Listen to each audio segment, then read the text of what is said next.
দীর্ঘ 2 যুগের বাজার আমাদের এই ইসুফপুর বাজার। দীর্ঘ 2 যুগ পর হতে যাচ্ছে আমাদের এই ইসুফপুর বাজারের নির্বাচন। 13 তারিখ সারাদিন যোগ্য ব্যক্তিকে ভোট দিন। এই বাজারে নিত্য প্রয়োজনীয় সামগ্রী পেয়ে যাবেন অতি অল্প মূল্যে। চলেন ইসুফপুর বাজারটি ঘুরে দেখেন। কত টাকা বিক্রি করবেন? কত টাকা?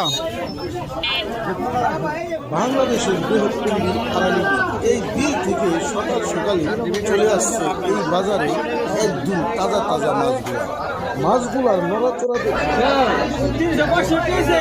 মনে হবে এই সবেমাত্র তাজা তাজা মাছগুলো ধরে নিয়ে যাচ্ছি বাসা থেকে।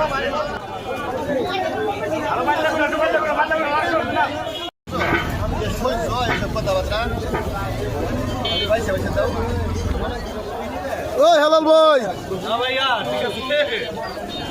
মামু কি অবস্থা? 100 টাকা লাও। এই বাজারে বেশিরভাগ সবজি বিক্রেতারা নিজেদের জন্য সবজি আবাদ করে থাকে, অবশিষ্ট সবজিগুলা বিক্রি করে থাকে।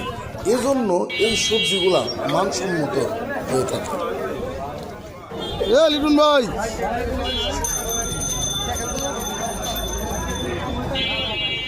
এই বাজারে অফুরন্ত দুধ উঠে থাকে।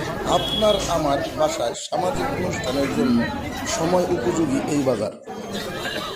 নতুন নতুন আত্মীয় বাড়ি যাবেন আর এই দোকান থেকে 20 পয়সা করে ফল দিবেন।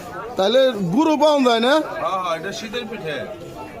এটা শীতের পিঠে খাইবে, বিদ্যে পিঠে খাইবে, বাহা পিঠে খাইবে। আমরাও ইসুফপুর বাজার থেকে নিয়ে গেলাম সকাল সকাল বাজার করে। অবশ্যই আপনারাও আসবেন। ধন্যবাদ।